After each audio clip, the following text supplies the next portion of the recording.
Scp-001 Reading Part 2. This next account is from Bright, entitled The Factory. Scp-001 is an 05's tale. Good evening, Doctor. No, don't stand up. And yes, I am who you think I am.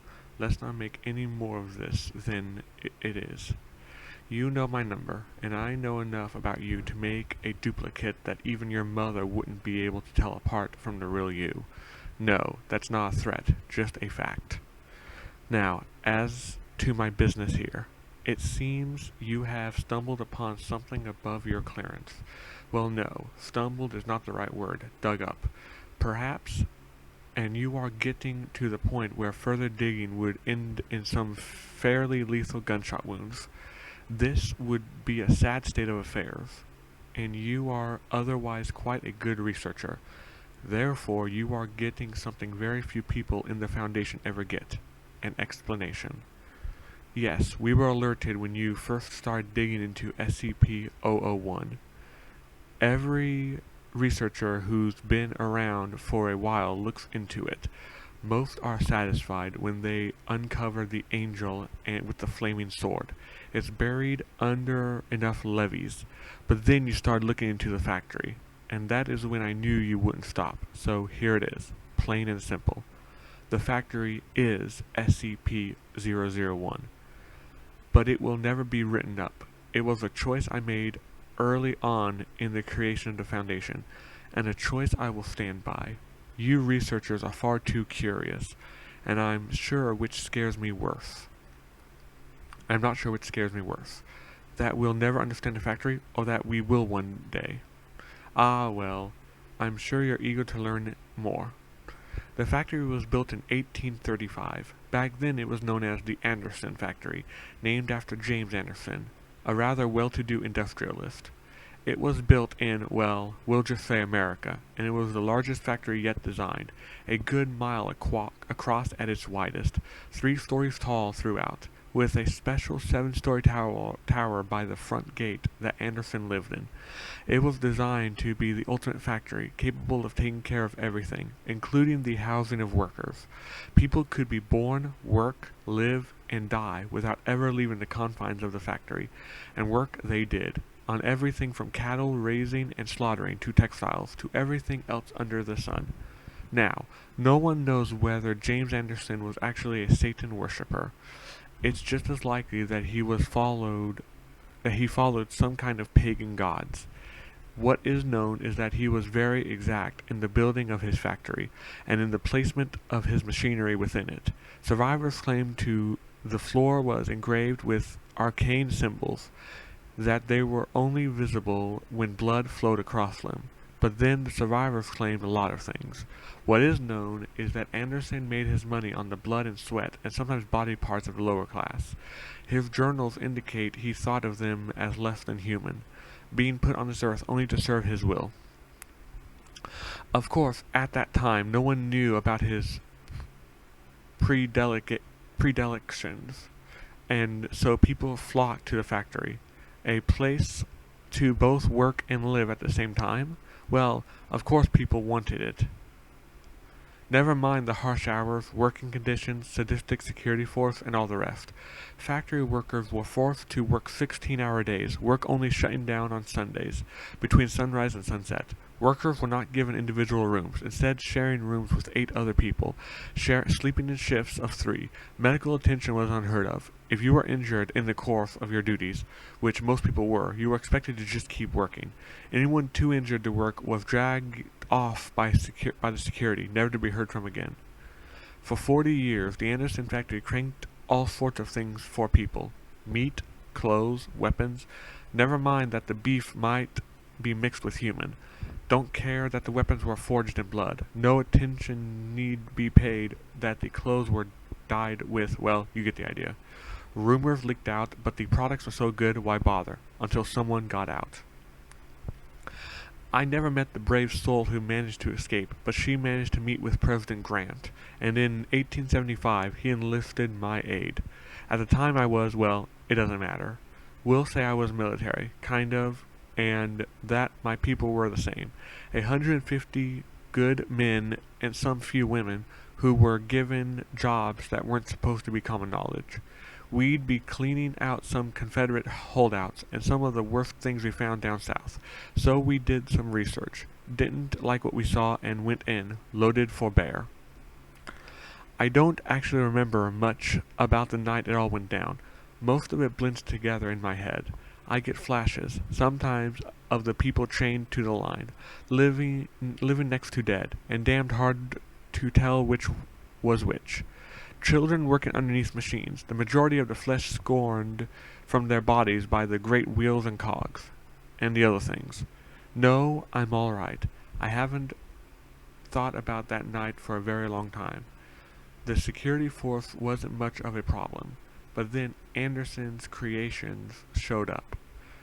He'd be taking the injured workers and, well, experimenting on them. Men, if you could call them men, with multiple arms, sewn together, some of them combined with animals. Horrible monstrosities out of mankind's worst nightmares. They kept coming, wave after wave of not quite living creatures. I lost a lot of good people that night. And then we found Anderson's breeding pits. Girls as young as 8, chained to the wall, forced to do nothing more than... I'm sorry. Even today, more than a century later, the memory makes me see red. When we finally found Anderson cowering in his office, we hung him from his tower window with his own entrails. As he died, he laughed, saying it didn't matter. We could kill him, but his factory, the factory, would go on. He was still laughing 24 hours later when we finally cut him down, had him drawn and quartered, and then buried the remains. The entire time he uttered blasphemies that I don't like to think about. We spent a week cleaning that place out, freeing the workers, putting down the things we found in the basements and many lightless rooms. We pulled out things that were useful, stocked them in a house near the gate, tried to make sense of everything. 150 of us went into the hell pit that night, and only 39 came out. By the end of that week, we were down to 71. 93 came out.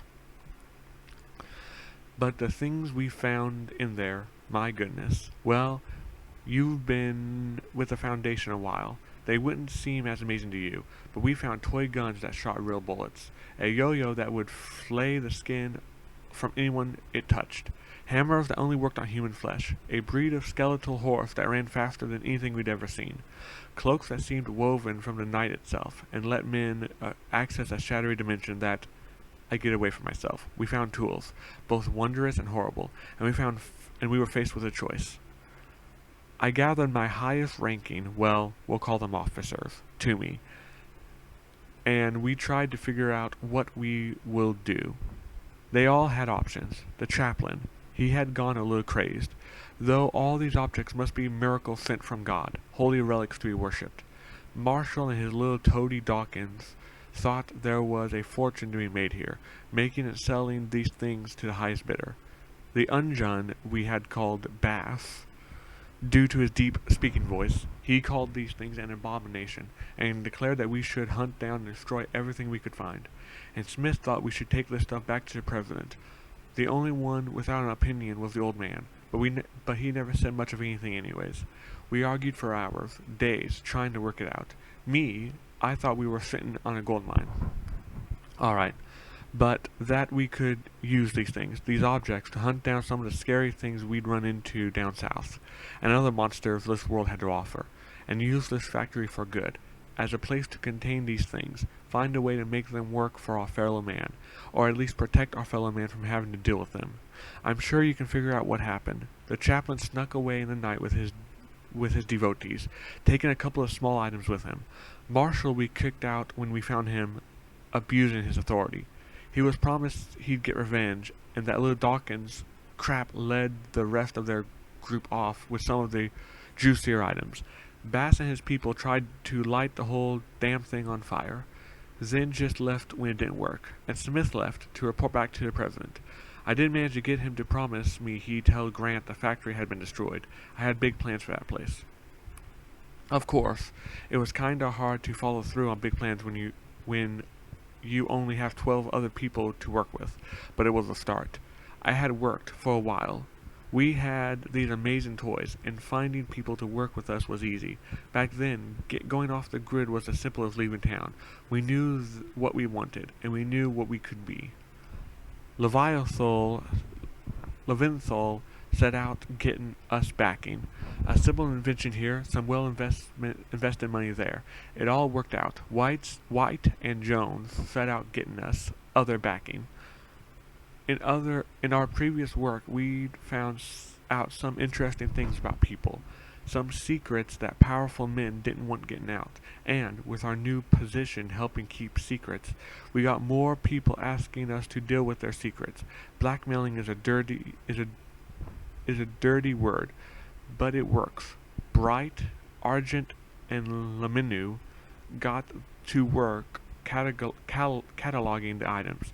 Light and Bright's wife, the nurse, they made sure we kept ourselves healthy. No, it's just remembering Light. She had such unusual ideas about hygiene. For the time, brilliant women. Zov, Fescher, and Kornoff dealt with training the troops.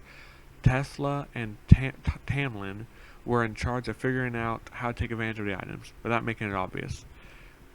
We were amazing. The city we built around the factory, which we took to calling Site Alpha, was self-supporting.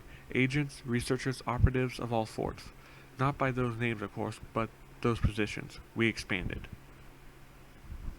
I'm sorry, I am an old man. I know I do not look it, but the body lies. The mind doesn't always remember right, and sometimes I get lost in my memories. Things get confused, but the long and simple of it is this. We used the factory. It always seemed to have more empty rooms to store things in. Back then that was the word for them. Things. No skips then, no. We thought we had the factory tamed. That one of the reasons I refused to quit this job. If there's anything I can do here, it's remind people that we will never tame these things. Contain them, yes. But as we saw with Abel, tame them, never. After a decade or so, we were pretty organized. The 13 original of us were being called by numbers, not names. We knew how to make things work. And if a thing or two vanished inside the factory, still, and the occasional D-class. What? Yes, we had D-class back then. Disposables. That's where the D comes from. Had to have someone to test things on. Tesla and Tamlin are both very firm about that. But yes, sometimes we lost people who didn't matter. Dr. Bright was fond of saying that the factory was taking its toll. You can't get something for nothing. 1911 was when it all went wrong. Things, we called them fairies, an entire race of things, living beside us. They could look the same as you or I. The only obvious difference was an allergy to iron. Yes, that's why we call them fairies. No, you haven't heard of them? Why? Because it's the one time the Foundation wiped out an entire race of things, root and branch, and I'm the one who did it. We'd been hunting them for some time. We'd ran into them a time or two before. Can't come out on top. So, when a certain royal asked us for help, of course we were eager to get them in our debt. We always loved having people in our debt.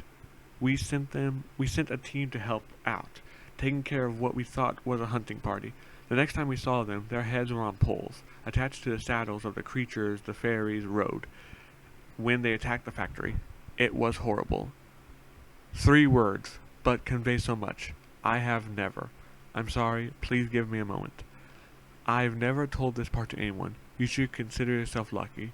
And if you ever tell anyone any of what I am about to impart to you, I will not just kill you, but everyone who shares the DNA in the worst possible way.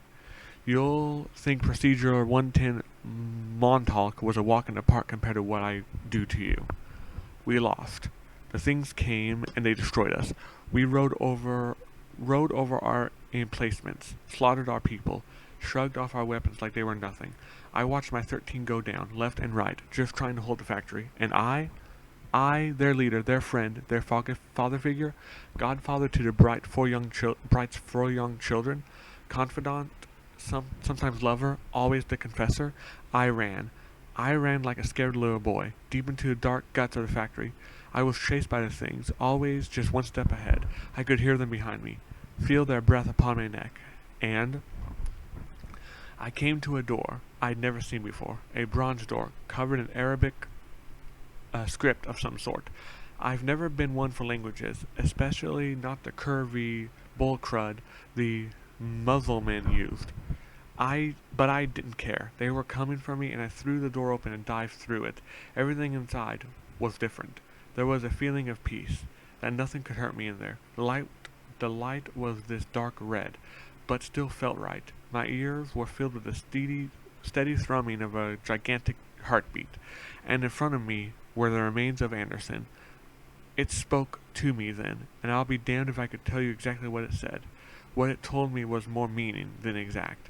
It offered me hope. It told me that each of the things we had used from the factory, no matter what we did to them, fed it, helped it grow. But if the fairies took the factory, they would destroy it, and we couldn't have that. He offered me a deal.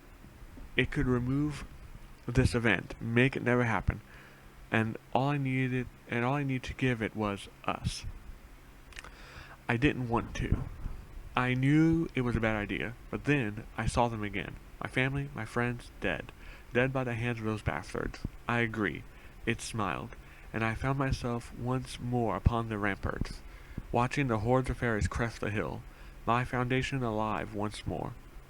In my hand was a weapon. I won't bore you with the details, but we slaughtered them, and with these new weapons continued to slaughter them. Everywhere they lived, everywhere they bred, my fellow O5s questioned my decision, thinking we should save them, in case we might ever need them. I overruled them. We moved away from the factory, shut it down, moved our things out of there. We changed the name from things to special containment protocols, focusing on containing them, not anything else. The others were curious, but understood I had my reasons. I boarded up the factory, locked it shut, buried it under a ton of rubble, saying that it was too dangerous. I thought I'd gotten away from it, until I found a thing in my desk, one of the old toy guns that shot real bullets, and it had the factory label on it. I've sent people in from time to time to see what it might be doing. Last time I sent people in to look, there was nothing there. We keep finding factory items out there. I can't help but think of how many more we don't find. The people who use them and keep them hidden. I think back to the body telling me how each item used gave energy to the factory. I never asked it energy for what. I don't think I want to know. What do we give it? D-class mostly. Where did you think all these bodies went? There is a place. Bodies are left, and they vanish. Everyone thinks I'm a genius for figuring it out. Sometimes I have to feed it other things. Researchers, agents, they never know it's coming. It just reaches out and takes them. But in the end, we're doing more good by being here. Whatever the factory wants, whatever it is, we're doing good here. I have to believe that. And now you know. Are you happy? I didn't think so. Why tell you? I'm getting old, Everett. Should I die, someone will have to keep feeding it. Maybe you'll be different. Maybe you'll figure out how to stand up to it. But I doubt it. Scp-001 account by Dr. Mann, entitled The Spiral Path. Item number SCP-001, Object Class EMBLA. Containment Procedures. SCP-001 is contained on the grounds of Site-0 in Upstate Redacted. A fence has been constructed around the perimeter of SCP-001's observed effects. In addition to Site-0 security, no fewer than 5 armed guards are to be present at all times to prevent unauthorized entry. The adjoining physics laboratory will be manned at all hours, studying any anomalies. A small metal plaque bearing an inscription will be maintained in good condition. Any damage is to be immediately reported to maintenance. Description. SCP-001 is a circular gravel path in a wooded area. When traveled in a counterclockwise direction, the trail is continuously uphill, even after reaching the original point. When traveled in a clockwise direction, the trail shows the same amount of uphill and downhill travel, as expected. Level 5 clearance is required to access SCP-001's experiment log. Here is document 001-05. If you are reading this, then congratulations. One of us has died. Something killed one of us. A monster, perhaps? Or a rival from the GOC. Or maybe we got just a little too close to the flame, like Aaron. Not old age, of course. We took care of that, didn't we? Anyway, one of the old guards is gone. Maybe Jason, maybe Agnes, maybe me. Hell, I'd be surprised if I wasn't next one to die. I always was the most expendable. I'm going to write this to you as though you were a human being. It will be the last time anyone extends you the courtesy, and so I hope you appreciate it. Whoever you are, whatever you did before, you must have been high-ranking when you were pulled into this. You must have noticed the discrepancies, the inconsistencies. I don't know how much you've been told already, or how much you've pieced together. The crux of the matter is this. The retrievals and recoveries of SCP objects are staged, or made up whole cloth. We have never discovered, quote unquote, an SCP in the entire history of the Foundation. I should start from the beginning. Let me tell you a story. Aaron Segal was a physicist studying at Cornell in 1891. He was a truly gifted individual, and had his life taken a different path, I believe that his name would have been there with Edison, Einstein, and Hawking. I knew him very well. He was, and may still be, my brother. He was also an avid amateur naturalist, and enjoyed hiking through the woods. One day, while visiting our family home in Essex County, he came across a gravel path. He decided to follow it for a time, and noticed that it kept climbing uphill far longer than it should have. It should have taken him above the nearby hills. Instead, he found himself back where he started, without a foot of downward travel. Another man would have assumed his senses were faulty and left. Aaron, however, was a stubborn man. He investigated further. He found the path did not conform to the pure geometry of Euclid. Like Sakari before him, he had found something abhorrent to the nature of straight lines. He studied it. The equations he derived are part of the file you received. You'll learn them by heart eventually. He built a small shack nearby which served as a makeshift laboratory. His first experiments produced a key capable of opening any lock, now contained as SCP-005. He brought in others. As his brother, I was one of the first he contacted.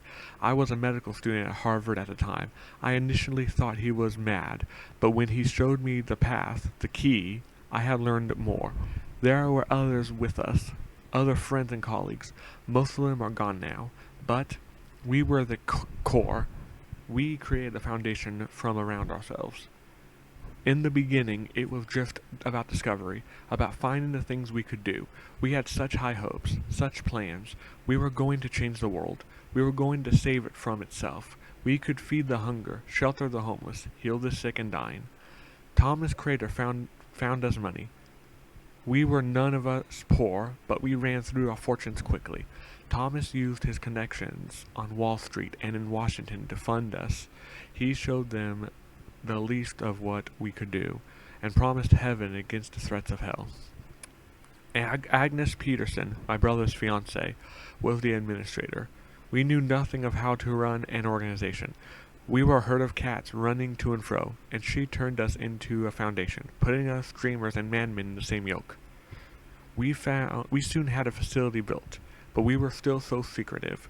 As much as we wanted to shout from the rooftops what we had found, we were frightened, too, and that would be taken from us. We told ourselves it was just for the interim.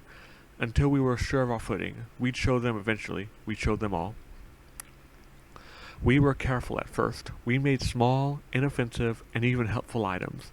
The Fountain of Youth, the bouncing ball, the Civil War statue. We grew more confident, and we started working on humans. The concrete man, he volunteered, or the man with the abdominal planet, just a drifter, but we made him something special, didn't we? It was easy. It was all so easy. Perhaps it seemed absurd to get so many things from that one little break in reality, but it all flowed, one discovery to the next. It almost seemed like something was helping us along. But then, things started going a bit wrong. While he was playing with his equations, Aaron accidentally derived the missing number. In my laboratory, I found I'd made the zombie plague, but we were too invested in our projects, so we pushed ahead. Then came the pipe nightmare, and the stairwell. We knew we needed more help. Thomas showed what we'd done to the military, told them we found these things, discovered them. We made up names like Prometheus Lab and the Chaos Insurgency. They gave us funding, personnel, we built up, and we expanded outward.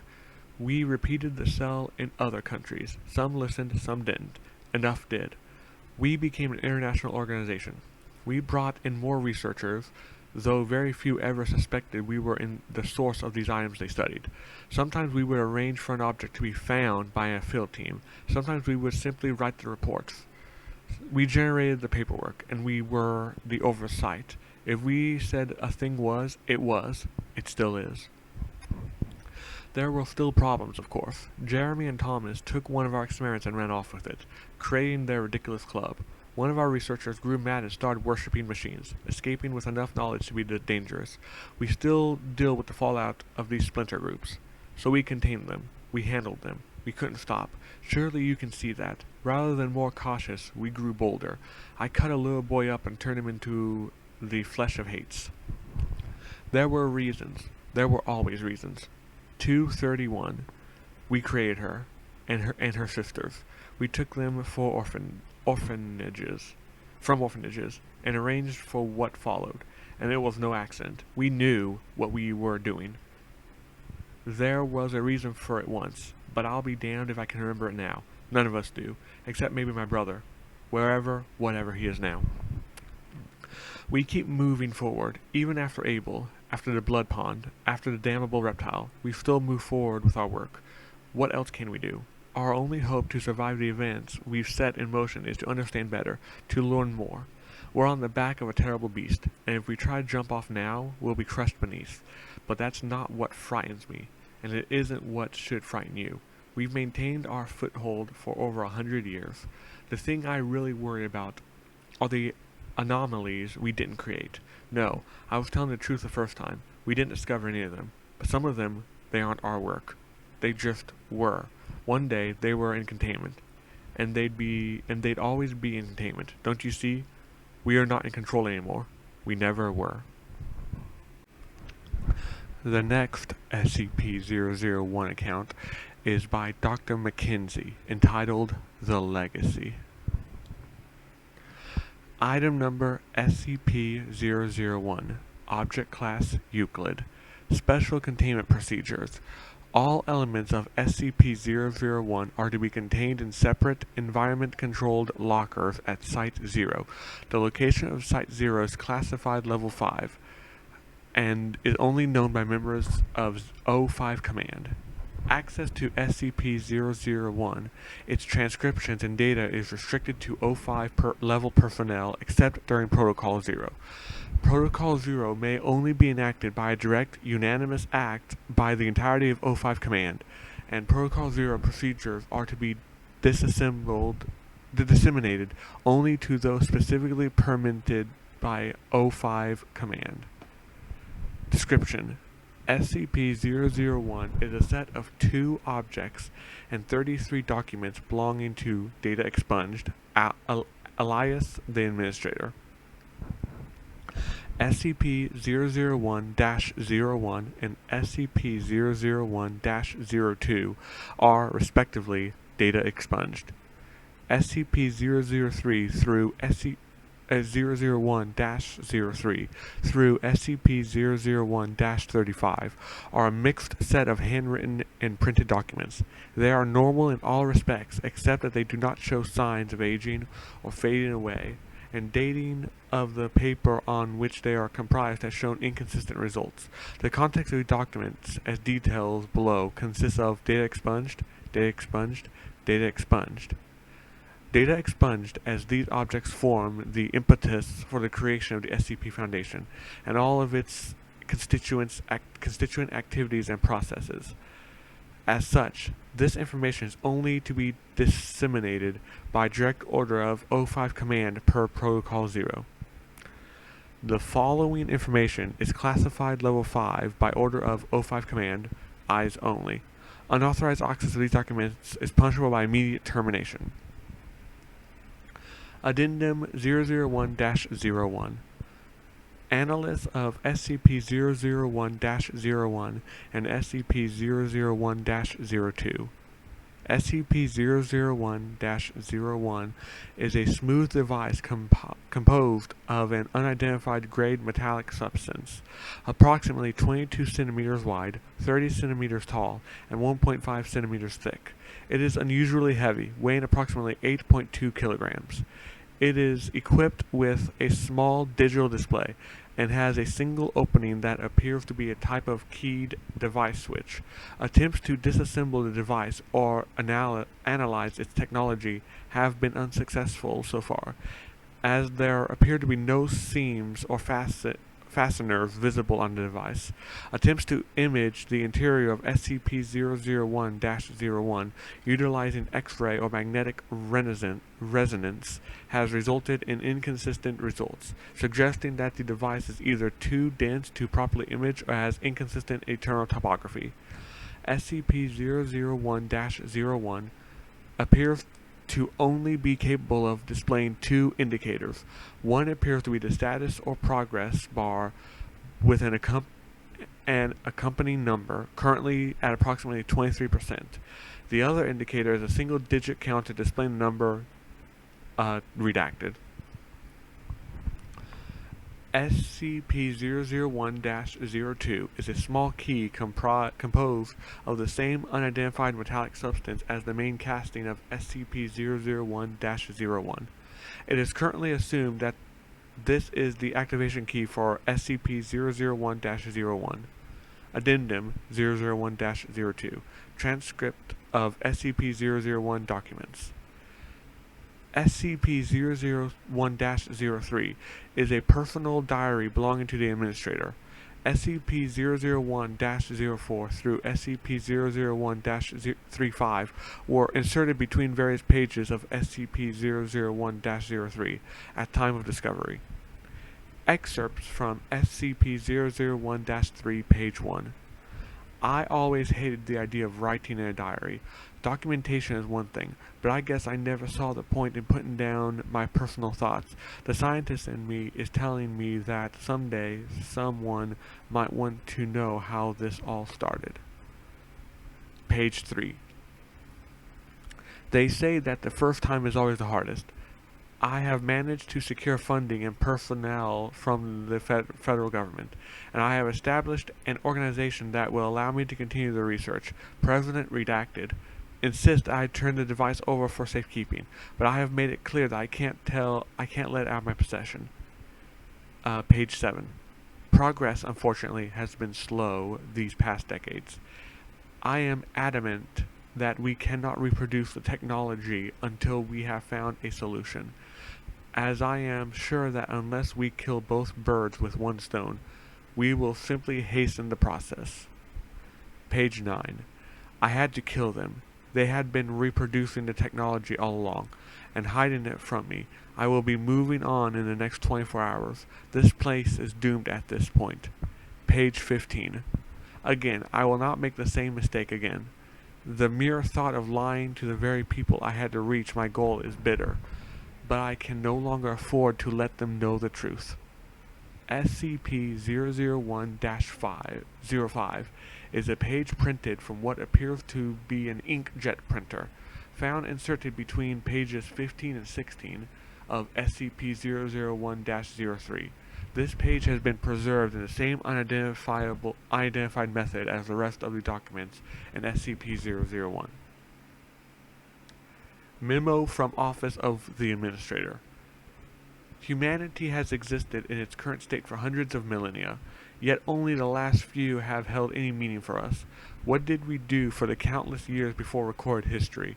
We huddled in caves, warding off the night with small fires, fearful of the things that we could not understand. It was not just that we did not understand why the sun rose every morning. It was the mystery of enormous fish with the heads of men, the rocks that came to life, and monsters that drove those who saw them mad. And we called them angels and devils, begged them to spare us from their wrath, and prayed for salvation. As time passed, their numbers died out and mankind flourished. The world began to make more sense, yet the unexplained can never truly go away, as if the universe requires for there to be things we can never truly understand. We will not go back into the dark, fearful night. We will not be ruled by the unknown. We will stand up for ourselves. Even as the rest of humanity remains uninformed, we will fight the darkness, containing it and shielding it from the eyes of the common man, and that they can continue to live in the blissful illusion of a normal world. Excerpt from Scp-001-3 Page 22. Their faces haunt me in my dreams, hundreds, thousands of them, ones who blindly went to their deaths for me. Page 28. Made a mistake, told someone the truth, the night before I left. Had to use the last of my original medical supplies. In a way, I wish he'd aimed for the head. Page 41. This one solves an equation that could set a framework for the rest of the solution. I killed them by my own hand. Could they have ever imagined that it was an act of mercy? Page 64. I suddenly remembered today that they told me before I left. They said I probably wouldn't see anything, that I would probably simply fall asleep and wake up again. They lied. I can see them as they are consumed by madness, as the walls of reality crack and shatter, only to be replaced as if nothing happens. I can see everything. Page 68. It is finally done. The equations are complete. The math is sound, and it comes too late once again. This team will not have the time to construct the solution, capitalized, and I will have to abandon the foundation again. But I do so with the knowledge that no more will have to suffer the same fate.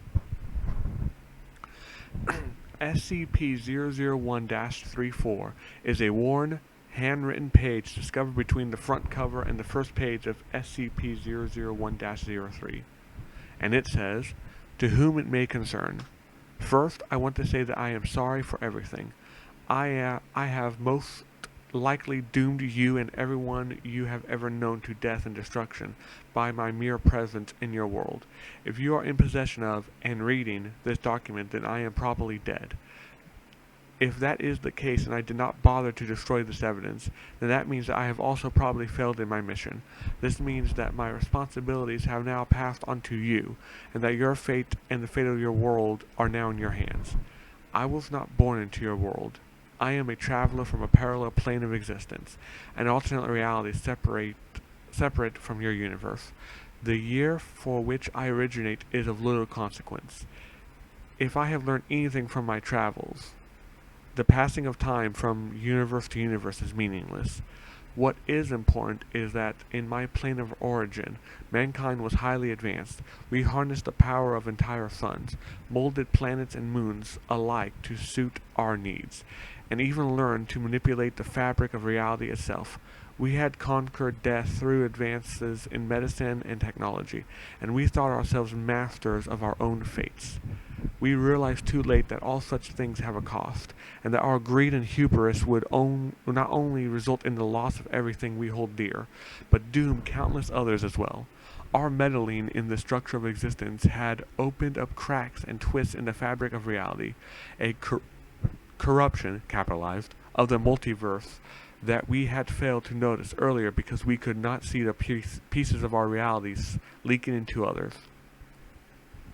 By the time feedback began to manifest, it had already been too late to stop it. Before the corruption consumed us completely, we came up with one final failsafe. We would gather up the knowledge we could save and sacrifice our world to send a single individual through to the next. This could not repair the damage that we had already been done, but could buy us the time to start over. to find a way to stop the corruption of reality. That individual was me.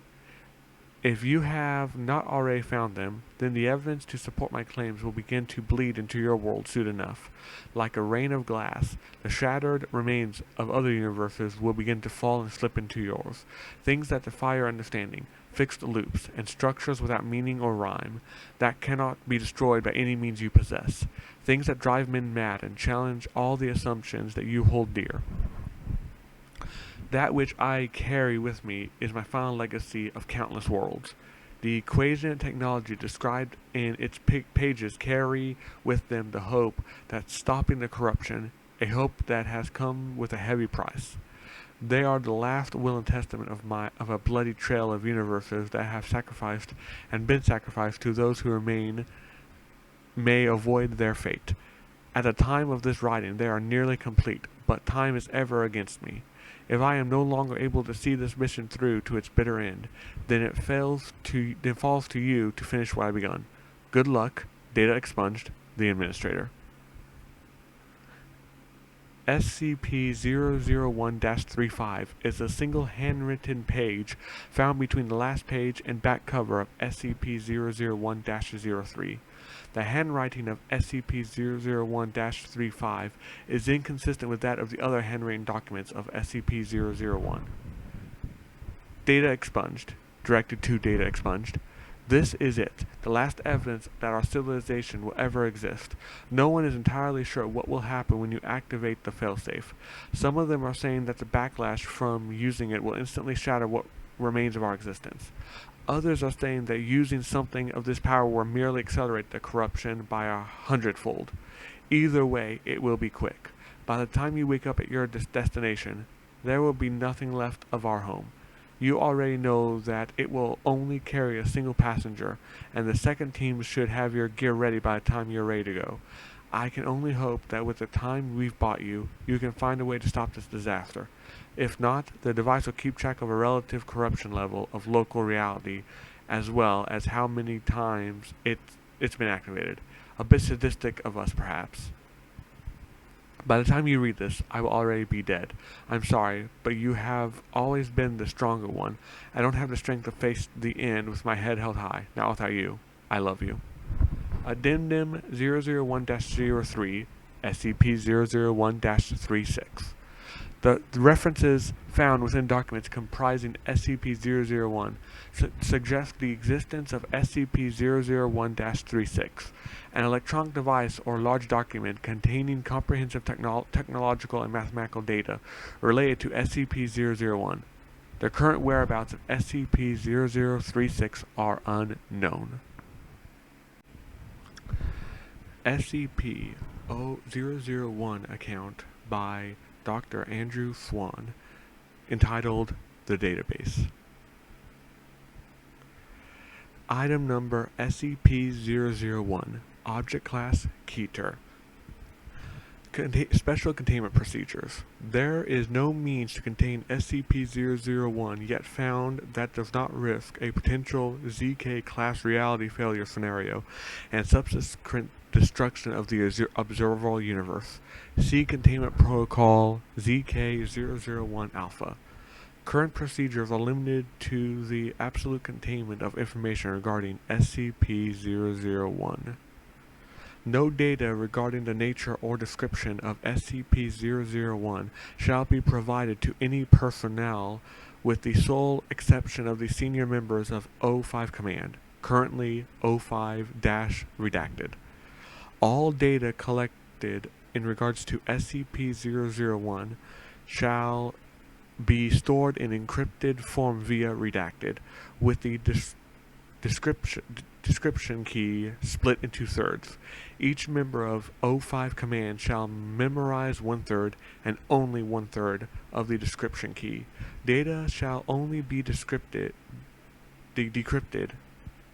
on a network-isolated eyes-only terminal to be read only by the senior members of O5 Command, and then only after unanimous consent of the O5 Command.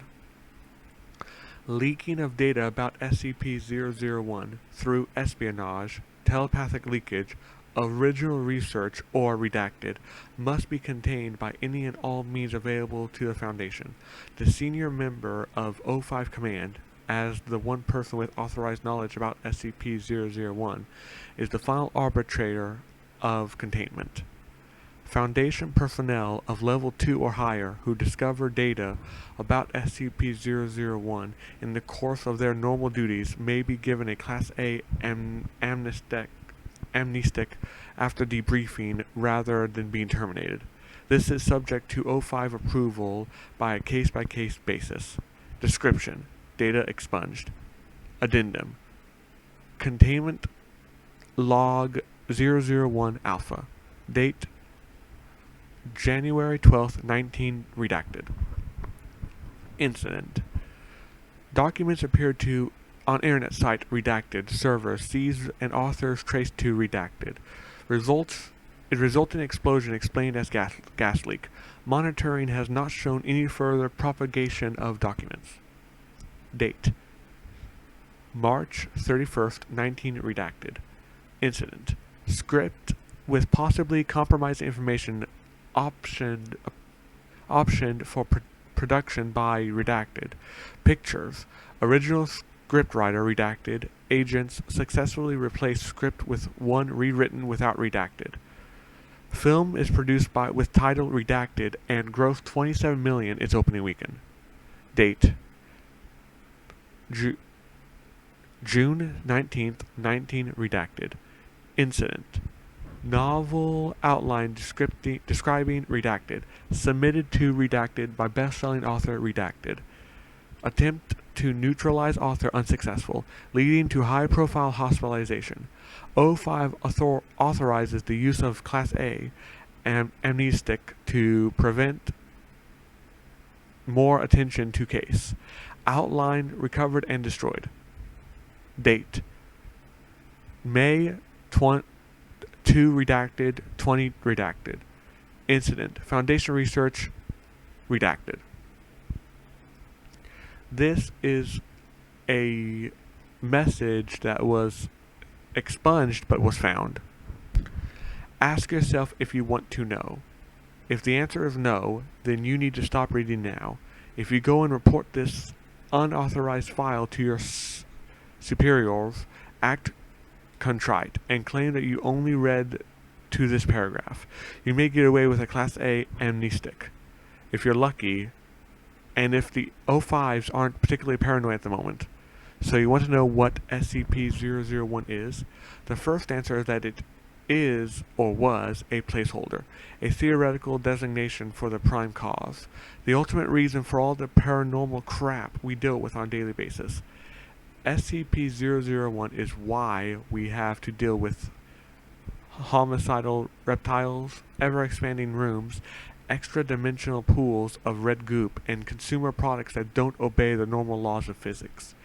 Of course, given that all these things, as dangerous and deadly and just plain insane as they are inherently patternless and self-contradictory, most researchers are convinced that there is no possible unifying principle for them all, much less a common source. They're wrong. There's more than one reason that cross-testing is discouraged, and the O5s even look down on excessive cross-referencing of SCPs. The O5s don't want any one group looking at more than a handful of these things at once, because of what they discover when the Foundation tried to develop a grand, unified theory of SCPs. That research is mostly gone now. Site-001 Alpha was dismantled, scrubbed from the archives, the staff mind-wiped and reassigned. No one left but me. And I wouldn't know anything if it wasn't for my habit of not trusting the Foundation servers and having my own hidden personal archives of O5s missed in their panic. The O5s missed in their panic. I was a data analysis at Site-001 Alpha. Note to O5 Command: don't bother looking for me. I finished the job you started. The identities of all former staff at Site-001 Alpha has been completely scrubbed from the records. You know as much as they do now. and I participated in the first and only attempt to consolidate all Foundation data on all SCPs. I was in charge of data integrity, and as much of a mess as you might think that was, it was an order of magnitudes worse. Forget the mimetic SCPs, or the ones that modify their own descriptions, or the ones that seem to only inhibit infospace and slip into the database to wreak havoc. That's all SOP for anyone who works for the Foundation's network. Just a matter of scale. Worse were the completely inexplicable, unexpected changes in data. Sorry, that's wrong. Even though I can't help thinking of it that way, it isn't a change in data when reality is shifting to match. I don't know a lot about the internals of the software we used, but I know that part of it ran outside what we think of as the real world. And, at first, everyone thought that the audit trails it produced were some sort of bug. However, it became apparent that the nature of the software, its purposeful isolation from the narrative affecting SCPs, allowed it to record something far more important. It's not visible to you, or the O5s, or even most of the SCPs we deal with, but the Foundation, by extension the entire universe, is in a state of constant shifting reality flux. SCP files appear and disappear from our database with alarming regularity, and the SCPs referred to all appearance, appeared and disappeared along with them. Not just SCPs, but personnel, whole sites, and entire decades of the Foundation's history would be rewritten, seemingly at random, and our own memories and all external research will confirm that objective reality matched the current version of our database. One of the researchers told me that it was as if we were seeing the effects of something like SCP-140, only much larger in scale. And yeah, something a lot like SCP-140, and infinitely larger in scale. I do not know who did this analysis, and if I did, I wouldn't say. She's probably a lot happier not knowing about her own discovery, but she looked at what vanished and what appeared, and what subtly changed in the records, and she found the pattern, a drift towards the darkness, towards narrative coherence, towards a plot. Everyone who worked any length of time at the Foundation knows the universe we live in is an seriously effed up place. Those of us who still believe in God tend towards serious ambivalence about his handiwork. But we found out that there is a God, and it is SCP-001, and it's a bunch of horror writers. Addendum. Emergency Containment Protocol ZK-001 Alpha 05 Is only.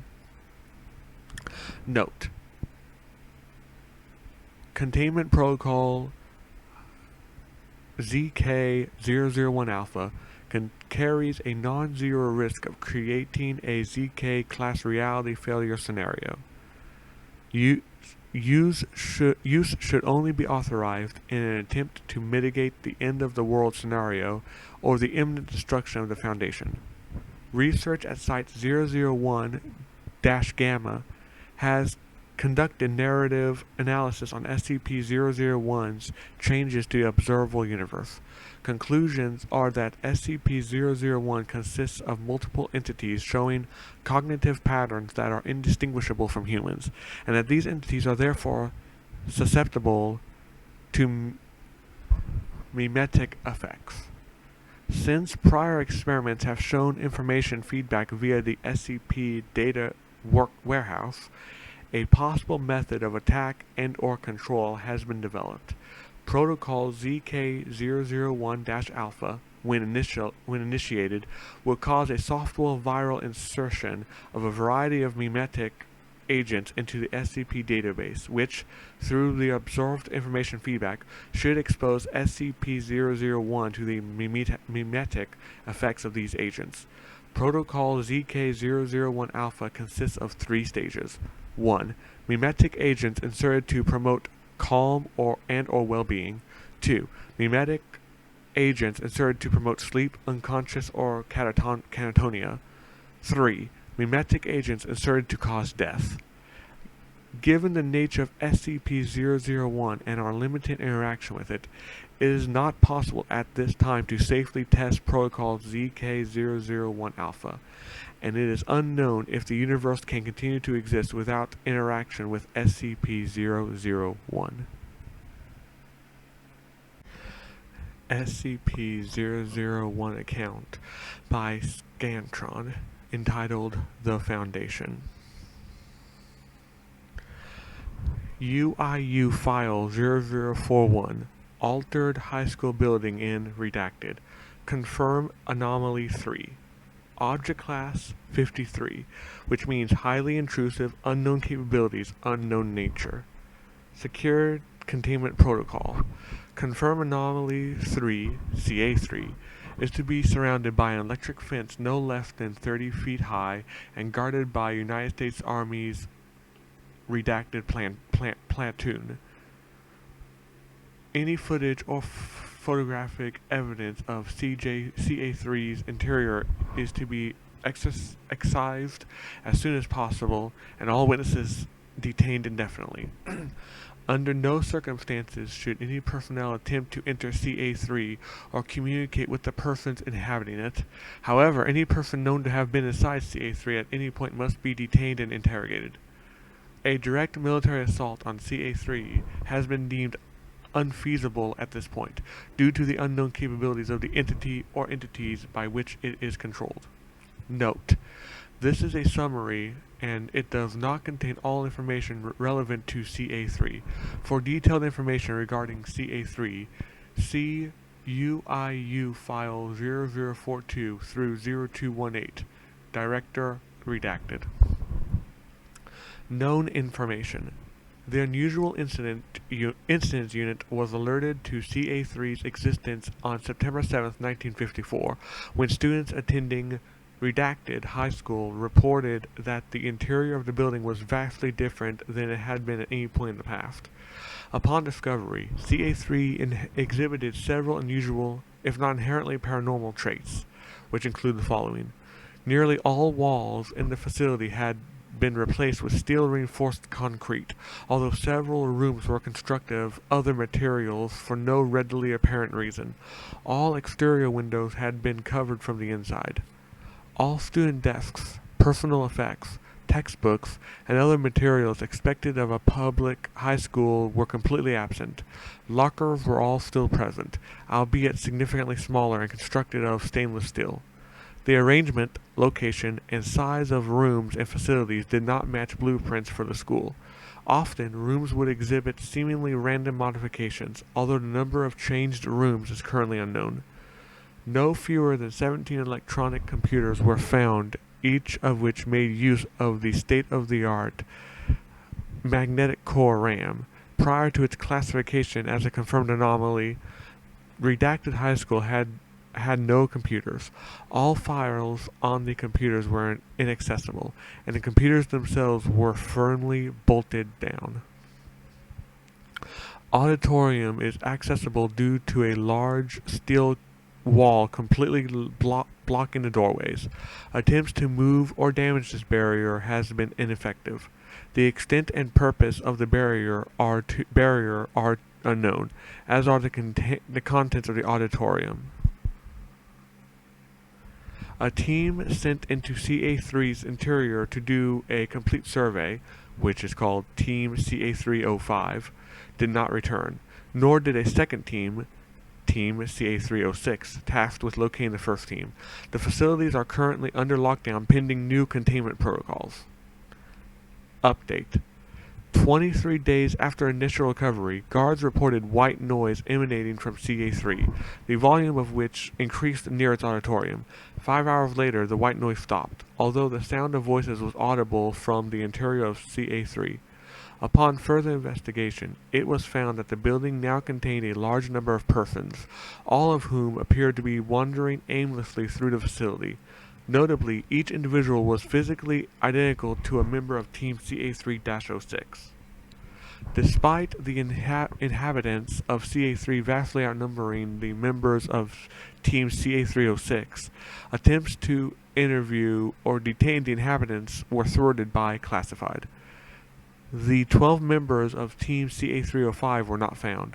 In addition to the aforementioned, the interior layout of CA-3 had changed significantly since the previous investigations. No mechanism which could explain this had been identified. Update. 3 months after the previous incident, white noise was again heard emanating from the auditorium. This time, the decision was made to investigate immediately. It was found that most of CA-3-2, the designation given to the inhabitants of CA-3, had gathered near the doors of the auditorium. A circular hole roughly 6 feet in diameter had formed in the steel barrier, although the interior was not visible. At 0310 hours, an item resembling a classified emerged from the hole and was carried away by an inhabitant. The item was placed in one of the classrooms, which had not previously been observed to open. This process continued for upwards of 8 hours, with a new item being produced every 3 minutes. Most were seen entering a different room or locker, although insufficient personnel were available to track all items. Further investigation revealed that most, if not all of the items produced exhibited anomalous properties themselves.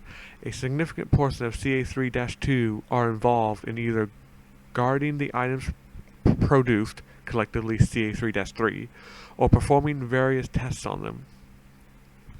Update. 2 days after the previous incident, 3 identical armed guards appeared near each entrance to CA-3. Further attempts to enter the building were futile, as these guards have consistently overpowered all teams sent to enter CA-3, regardless of injury or relative level of armament. Note: reports gathered during the 2 days prior to guards manifesting outside of CA-3 appear to confirm that CA-3-2 is following standard UIU protocol regarding the item produced by the auditorium. Their knowledge of UIU standard procedure is consistent with that of Team CA-3-05. Update.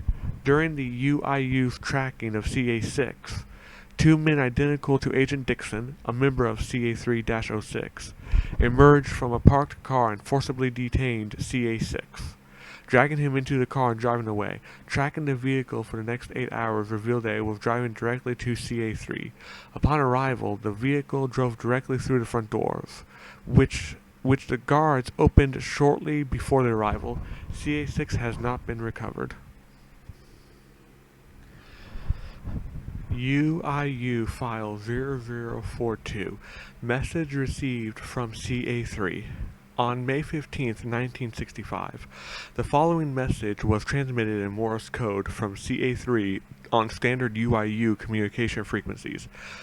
Sensitive data has been classified and the beginning of each sentence has been capitalized, but the message has not otherwise been changed. Hello, we are the O5 Council and we, secure, contain, protect, we have been shown to do, and it would be nice to be friends. It is nice to have been a part of your excellent, but it is best that with superior resources given, the greatness, we will control containment. Our sincerest apologies regarding guards and detainment, workers and secrets kept needed. The time and waits, we apologize. The radio blocked by 1 SCP or 2. Expect an expansion soon, for we spaces are for although all away from auditorium, okay but unwant. 8 hours later, the following transmission was received. Expanded now. See the redacted federal building. It is now a functional. Needs doctors, guards, D-men, recruiting. Anomalies found and further possibilities in international. Researching of course possible. International maybe days, weeks to do. Further, we 05 are aware. Sorry to 06 missed. That legible barely, but go between auditorium not redacted. Goodbye and luck with your troubles. For further information, end of transmission. For further information, see UIU file 0 redacted. Altered federal building in redacted. Confirmed anomaly 10.